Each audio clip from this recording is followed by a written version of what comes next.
तो एमपी में खरगोन हिंसा को लेकर खुलासों का दौर जारी है। 10 अप्रैल की हिंसा का एक नया वीडियो सामने आने के बाद जांच का सिरा कहीं और भी घूम सकता है। अप्रैल की हिंसा की इस एक्सक्लूसिव फुटेज में साफ तौर पर दिख रहा है कि किस तरह दंगाई मोहल्ले में घूम फिर रहे हैं और तलवार लहरा रहे हैं। कुछ ने हाथ में पत्थर थाम रखे हैं। जाते जाते एक शख्स ने गाड़ियों पर तलवार से वार भी किया है।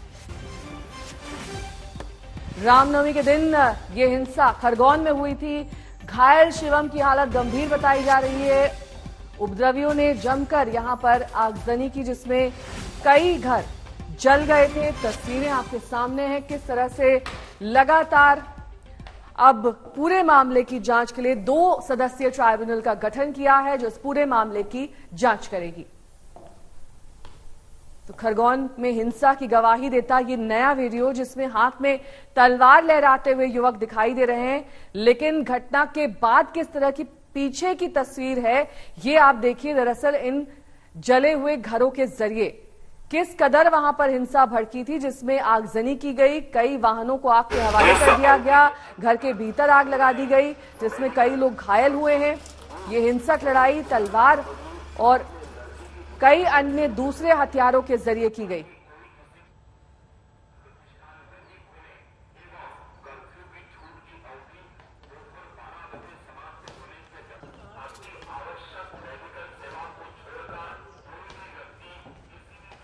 मध्य प्रदेश के खरगोन में उपद्रवियों ने किस तरह से जो निजी संपत्ति है उसे नुकसान पहुंचाया, उसकी एक तस्वीर हम दिखाते हैं आपको।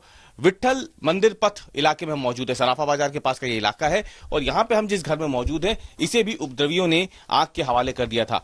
पेट्रोल बम के जरिए हमला किया गया था, जिसके जरिए फिर यहाँ पे आग लगी। अभी भी उसके निशान जो है आपको दिख जाएंगे। ये अगर आप देखें तो ये कांच की वो बोतलें हैं जिसे बम के तौर पे इस्तेमाल किया गया था और फिर यहां पर आग लगी। आप देखिए कि पूरा सामान जो है गृहस्थी का वो जलकर खाक हो चुका है। पूरे घर के अंदर अगर आप देखें तो पुलिस ने काफी हिस्से को तो ढक दिया है, लेकिन जो तबाही के निशान है वो साफ तौर पे देख सकते हैं। पूरा का पूरा घर जो है वो जलकर राख हो चुका है। और अगर आप ये इस कमरे की हालत देखें तो जहां पे हम इस वक्त मौजूद हैं, ये एक सिलाई मशीन यहाँ पे रखी हुई थी। ये आप देखिए पूरी तरीके से जल चुकी है। और ये बताती है स्थिति कि जब ये उपद्रव हुआ था शुरू 10 अप्रैल की शाम को, जब उपद्रवियों ने इलाके में घुस करके पत्थरबाजी पहले शुरू की और आगजनी शुरू की, तो ये उन चुनिंदा घरों में से एक था जो सबसे पहले निशाने पे आए। फिलहाल घर पूरी तरीके से जलकर खाक हो चुका है।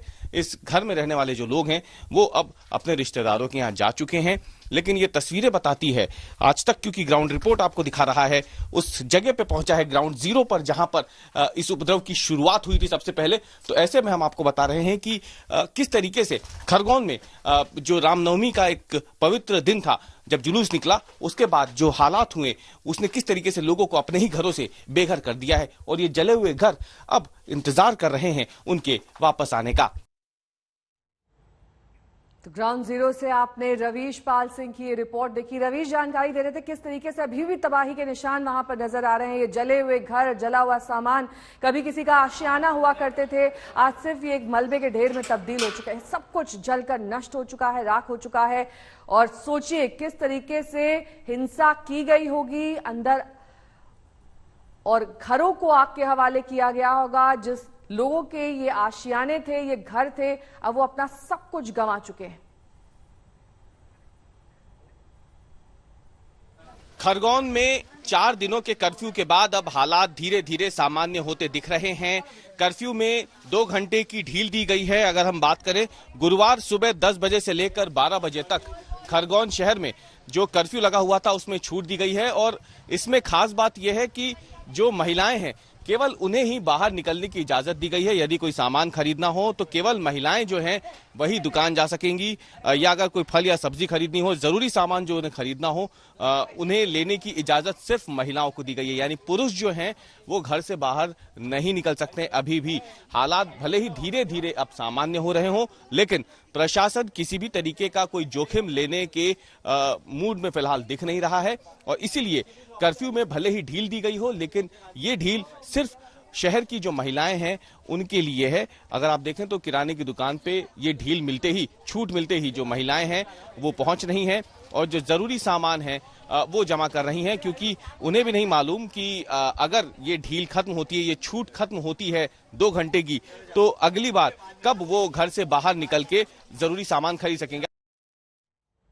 और खरगोन हिंसा में कई लोग घायल हुए, जिसमें एक शख्स शिवम है जो इस वक्त जिंदगी और मौत के बीच जंग लड़ रहा है। गंभीर चोटें शिवम को सर पर आई हैं। उसके सर पर वार किया गया था। उसकी बहन की शादी होनी थी जो अब 2 महीने के लिए टाल दी गई है, क्योंकि इस वक्त शिवम की हालत बेहद गंभीर है।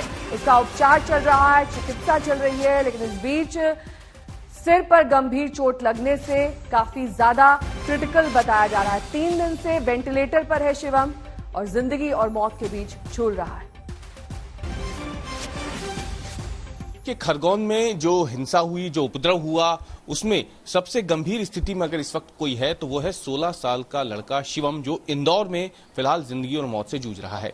शिवम हिंसा वाले दिन बताया जा रहा है कि मंदिर में गया था, पूजा करके जब वो वापस आ रहा था, इसी दौरान वो गंभीर रूप से घायल हो जाता है। शिवम के मामा से जानते हैं कि आपको कब इसकी जानकारी मिली कि हिंसा हुई है और शिवम उसकी चपेट में आ गया।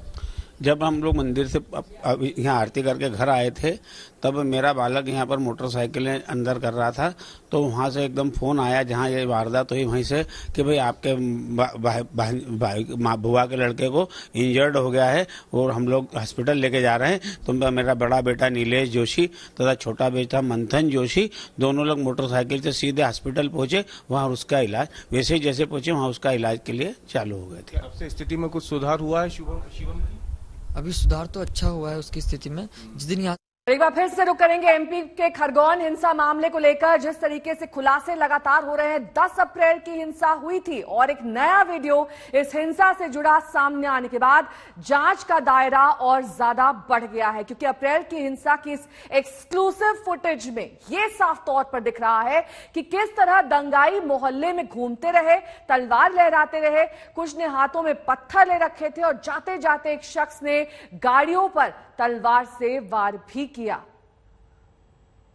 कुल मिलाकर 26 लोग इस हिंसा में घायल हुए, जिसमें कई पुलिसकर्मी भी शामिल हैं, क्योंकि वहां पर बड़े पैमाने पर पुलिसकर्मियों की तैनाती भी की गई थी जुलूस के मद्देनजर, जो कि रामनवमी के मौके पर निकाला जा रहा था।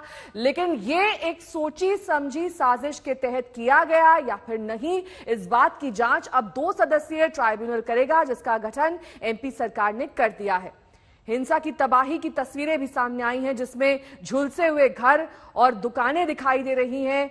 कभी यहां पर लोग रहा करते थे, लेकिन अब यहां पर सिर्फ राख के ढेर दिखाई दे रहे हैं।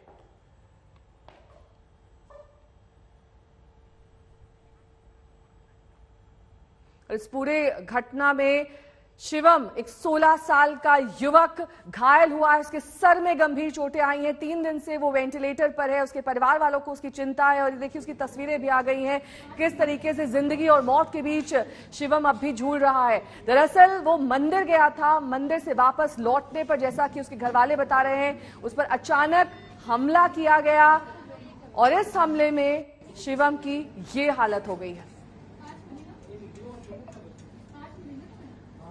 कि खरगोन में जो हिंसा हुई, जो उपद्रव हुआ, उसमें सबसे गंभीर स्थिति में अगर इस वक्त कोई है तो वो है 16 साल का लड़का शिवम, जो इंदौर में फिलहाल जिंदगी और मौत से जूझ रहा है। शिवम हिंसा वाले दिन बताया जा रहा है कि मंदिर में गया था, पूजा करके जब वो वापस आ रहा था, इसी दौरान वो गंभीर रूप से घायल हो जाता है। शिवम के मामा से जानते हैं कि आपको कब इसकी जानकारी मिली कि हिंसा हुई है और शिवम उसकी चपेट में आ गया।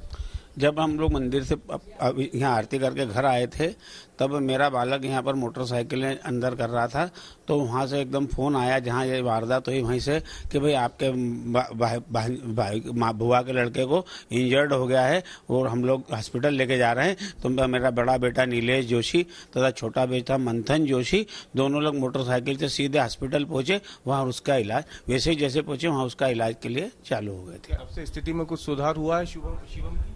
अभी सुधार तो अच्छा हुआ है उसकी स्थिति में। जिस दिन यहाँ से उसको एम्बुलेंस से रेफर किया था, यहाँ कसरावत एक क्षेत्र आता है बीच में, वहां से बेहोश हुआ है वो, तो अभी तक होश में नहीं आया। हाँ, कल उसने आंखें खोली थी, पर डॉक्टर ने कहा कि पूरी तरीके से होश में अभी आया नहीं है, समय लगेगा उसमें। क्या बात हुई थी आपकी शिवम से? आप कभी जो आखिरी बार बात हुई आपसे कुछ बोल के गया होगा? वो मंदिर में आया था, तो मैंने बोला कि माहौल खराब हो गया तो घर चल, कहने मैं जुलूस में जाऊंगा, माहौल अच्छा है क्योंकि भगवान के लिए जाऊंगा। यही बात है आखिरी में हमारी। चला गया वो। आपको लगता है अगर उस दिन वो नहीं जाता वहाँ? हाँ ऐसा होता नहीं। उसको जाना था निसरपुर, पर बोले कि नहीं आज जरूर देख के मैं कल सुबह जाऊंगा। बोले आज नहीं जाऊंगा निसरपुर, कल सुबह से जाऊंगा। और अब आपको दरअसल वो नया सीसीटीवी फुटेज दिखा देते हैं जिसमें हिंसा, दरअसल दिल दहलाने वाली तस्वीरें इस सीसीटीवी फुटेज से सामने आ रही हैं। किस तरीके से तलवार लहराते हुए कई शख्स इस फुटेज में देखे जा सकते हैं। खरगोन हिंसा में ये दहलाने वाली तस्वीरें जिसमें कितनी भयावह ये घटना हुई इसका अंदाजा लगाना मुश्किल नहीं है, क्योंकि ये शख्स दरअसल हथियारों से लैस थे। किसी के हाथ में पत्थर तो किसी के हाथ में तलवार दिखाई दे रही थी। रामनवमी के दिन ये हिंसा हुई जिसमें उपद्रवियों ने जमकर आगजनी तो की ही, लेकिन इसके साथ ही हाथ में तलवार भी लहराई। अब एमपी सरकार से ये साफ कर दिया गया है कि जितनी भी इस पूरे मामले में नुकसान हुआ है उसकी भरपाई आरोपी ही करेंगे। कई लोगों को इसमें चिन्हित किया गया है सीसीटीवी फुटेज के माध्यम से, उन्हें पहचान लिया गया है और अब इस मामले में कई गिरफ्तारियां भी हो चुकी हैं। हिंसा के दिन का ये सीसीटीवी फुटेज सामने आया है जिसमें हिंसा की गवाही देते ये तमाम तस्वीरें दिखाई दे रही हैं। आप कल्पना कीजिए कि दरअसल इस तरीके से अगर खरगोन शहर में तलवार लहराते हुए ये युवा, ये शख्स दिखाई दे रहे हैं तो आखिरकार ये मंजर कितना भयावह हुआ होगा। कलेक्टर जो है खरगोन कलेक्टर वो इस वक्त हमारे साथ मौजूद हैं। मैम अब क्या स्थिति है? 4 दिनों का कर्फ्यू, लेकिन आज थोड़ी सी राहत दी गई है। आज जो है शांति का वातावरण है और इसीलिए हमने 2 घंटे का छूट जो है दिया है, और ये सिर्फ महिलाओं बाहर आने के लिए दिए हैं और कोई गाड़ी लेके नहीं आएंगे। और इसमें किराना, दूध, सब्जी और मेडिकल की दुकान सिर्फ खोल के रख सकते हैं। और 12 बजे जो है हम 2 घंटे के लिए छूट दिए हैं। तो ये जो 2 घंटे की छूट है इसको आप लोग आगे फिर और रिव्यू करेंगे और आपको लगता है कि अभी और धीरे धीरे इसको बढ़ते जाएगा? जरूर, जो अगर ये हमने जो अभी दिया है इसको हम मॉनिटरिंग करेंगे। अगर इसमें जो है कोई घटना है या कोई किसी प्रकार की प्रॉब्लम नहीं है, फिर जो है आगे जाके जो है पुरुष लोगों को भी जो है छूट देंगे और शाम को भी छूट दे सकते हैं। अभी आप जैसे शहर का दौरा कर रही हैं, मुआयना कर रही हैं, तो आपको कुछ लग रहा है हालात बेहतर पहले से? जरूर, जो है महिला सब कॉन्फिडेंट दिख रहे हैं, किसी का जो है कोई भय का वातावरण तो नहीं है। सभी लोग जो है शांति जो है मेंटेन कर रहे हैं, कोई दिक्कत नहीं है। एक आखिरी सवाल, ये जो आरोपी थे जिनका बड़े पैमाने पे जो मकान और ये सब गिराई गई है, अवैध संपत्तियां गिराई गई हैं, आज भी क्या ये एक्शन अभी जारी रहेगा या फिर सबकी संपत्तियां जो नोटिस की चिन्हित की गई थी उन पे एक्शन हो गया है? अभी जो है हमने कोई आज की कोई प्लानिंग नहीं किया है, क्योंकि आज कर्फ्यू का जो छूट दे रहे हैं, सो उसी में जो है हमारा फोकस रहेगा। सो आगे की जो है देखेंगे। अच्छा मैम, एक वन लास्ट क्वेश्चन कि कब तक कर्फ्यू जो है पूरी तरीके से हटने की उम्मीद आप जता रही हैं माहौल को अब देखते हुए, क्योंकि आप सुबह से बाहर निकली हुई हैं? अभी तो minimum I would say another week, एक और हफ्ते जो हम वेट करके देखेंगे, फिर उसके बाद ही जो है कर्फ्यू हटा पाएंगे। बहुत धन्यवाद बात करने के लिए। तो ये थी खरगोन कलेक्टर जो मुआयना करने शहर भर में निकली हुई हैं। आज तक से विशेष बातचीत की है, एक्सक्लूसिव बातचीत की है और बताया है कि धीरे धीरे शहर के हालात जो है अब वो सामान्य होते जा रहे हैं। कैमरामैन इरशाद खान के साथ रवीश पाल सिंह, खरगोन, आज तक।